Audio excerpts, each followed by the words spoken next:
Adillah pada kami tak bodoh, meski memang kami tak pandai. Tapi kami berjanji akan tetap mengkritik sesuai isi hati. Hei penguasa, ini kami rakyat jelata. Engkau ada untuk siapa? Hei penguasa, ini kami rakyat jelata. Mau sampaikan semua keluh kesah. Bekerjalah dengan hati, pakai empati. Jangan banyak intrik, apalagi bikin taktik.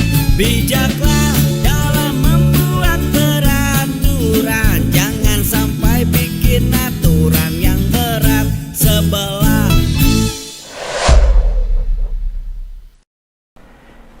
Jangan sampai rumah Jokowi diamuk massa. Wah, ya janganlah. Kita ngeri juga ini. Ini tidak menunjukkan budaya Indonesia. Tapi kalau aparat penegak hukumnya tidak bisa berespon dengan cepat, ya bisa jadi ini yang terjadi. Gitu. Rumah Jokowi di Solo yang diamuk massa. Kita simak beritanya. Tuntutan untuk mengadili Presiden Jokowi terus mengalir dari masyarakat. Salah satunya dari mahasiswa di berbagai kota yang sepekan ini menggelar aksi bertemakan Indonesia Gelap. Mahasiswa-mahasiswa itulah yang menjadi lilin. Kan begitu harusnya. Menerangi kegelapan Indonesia. Bahkan teriakan serta poster mengenai Jokowi penipu dan tokoh terkorup juga terlihat dalam aksi tersebut. Aktivis senior Arief Poyuwono, ini mantan Waketum Gerindra kalau tidak salah ya, mengkhawatirkan kejadian tersebut bisa jadi situasi ini makin tak terkendali sehingga berdampak brutal yang menyasar kediaman Jokowi.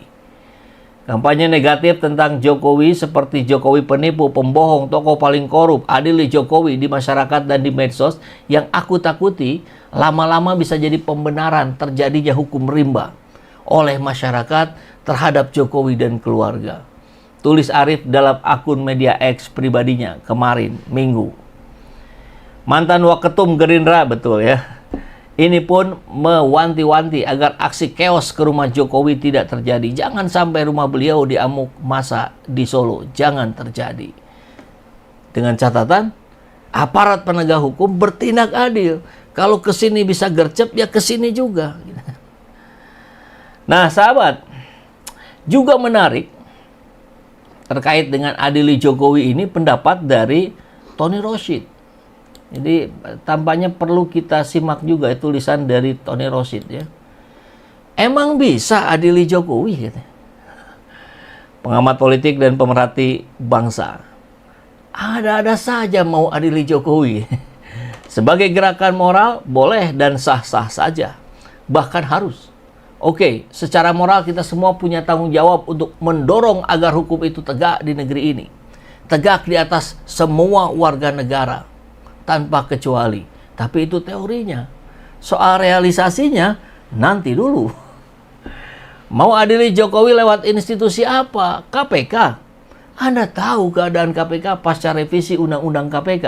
Terutama setelah pimpinan KPK dipilih oleh pansel yang dibentuk Jokowi jelang Wong Solo ini lengser.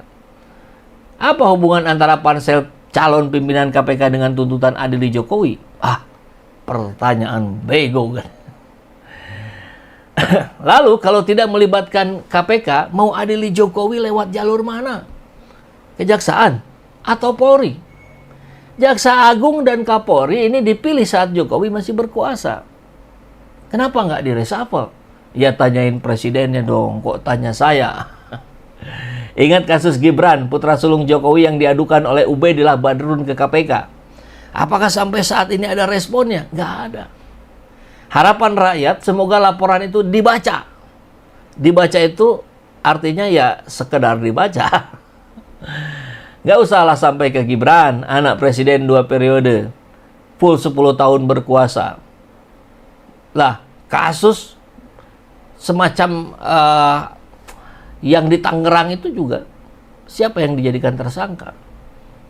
Kepala desa, ya hanya kepala desa. Pertanyaannya, emang kepala desa bisa bekerja sendirian? Kasusnya jelas, yaitu terbitnya SHM dan HGB. Dan tentu kita tahu bagaimana hukum di Indonesia sudah diturunkan dari generasi ke generasi. Ya seperti itu. Suka atau tidak suka, selalu para pion yang dikorbankan. Sementara oligarki aman. Dalam keadaan seperti ini, di mana logika Anda menuntut adili Jokowi? Anda berharap tuntutan adili Jokowi akan mendapatkan respon dari institusi hukum? Cukup Kaisang, putra bungsu Jokowi yang merespon. Kaisang tampil di depan publik dengan mengenakan kaos bertuliskan adili Jokowi. Foto itu viral. Kalau foto itu benar dan bukan hasil editan, ini tantangan luar biasa dan sangat dahsyat. Terus Anda bisa berbuat apa? Anda jangan salah paham dengan kalimat-kalimat di tulisan ini. Jangan menafsirkan bahwa tulisan ini adalah bentuk ketidaksetujuan untuk adili Jokowi. Tidak. Sama sekali tidak. Semua rakyat Indonesia pasti setuju. Hukum harus ditegakkan. Sekali lagi, harus ditegakkan. Tapi ditegakkan kepada siapa? Dalam setiap kasus yang menimpa seorang penguasa, selalu ada tembok yang terlalu kokoh, nggak mudah dirobohkan. Apalagi hanya dengan demo 100 orang atau kritikan di media sosial. Kok pesimis? Tidak. Ini semata mengungkapkan hasil survei di lapangan. Basisnya data historis. Data historis adalah data yang objektif, bukan data harapan. Lalu, bagaimana caranya agar tuntutan Jokowi bisa direalisasikan? Kok tanya saya? Kata Tony Rosid, Jakarta 24 Februari. Jadi ini tulisan yang masih hangat ya. Tulisan hari ini. Maka tentu ini menarik juga untuk kita simak sebagai sebuah pembelajaran politik untuk kita. Jadi terhadap tulisan Tony Rosid ini dikaitkan dengan tuduhan bahwa tuntutan adili Jokowi semakin menggeliat di mana-mana. Saya kira bisa kita lihat dalam berbagai perspektif ya. Konteks politik dan kekuasaan. Kritik terhadap KPK ini menyoroti lemahnya KPK pasca revisi Undang-Undang KPK. Tony Rosid menyoroti itu dan dilihat dari seleksi pimpinan KPK yang dianggap juga tidak independen. Hal ini sejalan dengan tuduhan yang di awal tadi bahwa ini KPK ini tumpul dan hanya pandai bersilat lidah. Kedua narasi itu mengindikasikan adanya ketidakpercayaan terhadap lembaga anti korupsi ini, terutama dalam menangani kasus yang melibatkan penguasa atau keluarga penguasa. Dan Tony Rosid saya kira menegaskan bahwa KPK, Kejaksaan, Kepolisian juga tak mungkin mengadili Jokowi atau keluarganya, karena lembaga-lembaga ini memang dipengaruhi oleh kekuasaannya Jokowi. Ini memperkuat narasi bahwa KPK tidak independen dan syarat dengan kepentingan politik. Ini data historis. Kata Tony Rosid tadi bilangnya begitu ya. Kalau data historis maka ini adalah disebut data objektif, bukan data harapan. Nah, kaitan dengan Gibran misalkan yang tidak ditindaklanjuti laporannya secara serius oleh KPK memperkuat bahwa KPK dan institusi hukum lainnya tidak berani menyentuh kasus yang melibatkan kekuasaan. Hanya pion saja yang bisa ditersangkakan, yang menjadi tumbal. Begitu ya. Maka tuntutan moral versi Tony Rosid ini yang mengakui bahwa tuntutan adili Jokowi adalah gerakan moral itu sah dan perlu karena hukum harus ditegakkan tanpa pandang bulu. Tapi dia pesimis dengan realisasinya karena hambatan struktural dan politik kita hari ini. Nah, pesimisme ini didasarkan pada data historis tadi yang Tony Rosid mengatakan bahwa ini datanya sejarah yang bicara, track record yang bicara, rekam jejak yang bicara, bukan harapan. Sehingga menjadi data yang objektif, bukan sekedar data harapan. Maka munculnya kaos adili Jokowi yang itu juga dikenakan oleh Kaisang, tapi tentu banyak dipertanyakan ini dianggap sebagai editan. Mungkin saja ya. Tapi ini adalah bentuk keironian, bahkan tantangan terhadap tuntutan rakyat kepada KPK dan penegak hukum lainnya. Viralnya foto Kaisang menunjukkan bahwa isu ini memiliki daya tarik media yang besar. Tapi juga menggarisbawahi betapa sulitnya tuntutan ini direalisasikan dalam prakteknya. Maka, kedua narasi yang disampaikan tadi, tuduhan terhadap KPK dan pesimismenya Tony Rosid, ini memang berpotensi merusak kepercayaan publik terhadap institusi hukum dan anti korupsi. Jika merasa masyarakat menganggap bahwa hukum hanya berlaku untuk rakyat kecil, jangan-jangan itu benar adanya. Sementara penguasa kebal hukum. Ini yang memicu krisis legitimasi. Maka reformasi hukum mendesak untuk dilakukan.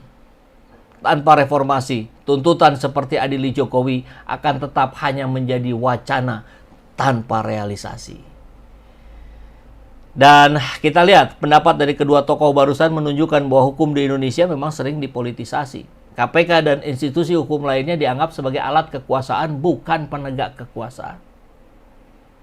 Maka digarisbawahilah di sini pentingnya gerakan moral, bukan sekedar untuk menekankan bahwa ini harus didukung, tapi juga tekanan ini harus dimasifkan dengan termasuk advokasi politik.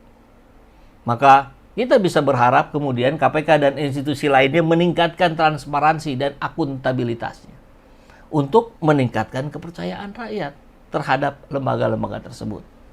Maka tuduhan KPK tumpul dan hanya pandai bersilat lidah sejalan memang dengan pesimismenya Tony Rosid tentang kemungkinan mengadili Jokowi atau keluarganya. Keduanya mengindikasikan sistem hukum yang lemah, tidak independen, dan syarat dengan kepentingan politik. Maka ujungnya nih, reformasi struktural dalam sistem hukum dan anti korupsi harus segera dilakukan. Ganti orang-orangnya Jokowi. Tekanan politik dari masyarakat sipil dan media untuk terus memastikan akuntabilitas harus terus dimasifkan. Dan terakhir, saya kira edukasi publik tentang pentingnya independensi lembaga hukum. Tanpa perubahan mendasar, tuntutan seperti adili Jokowi hanya akan menjadi wacana tanpa realisasi. Dan kepercayaan publik terhadap hukum dan keadilan akan terus terkikis.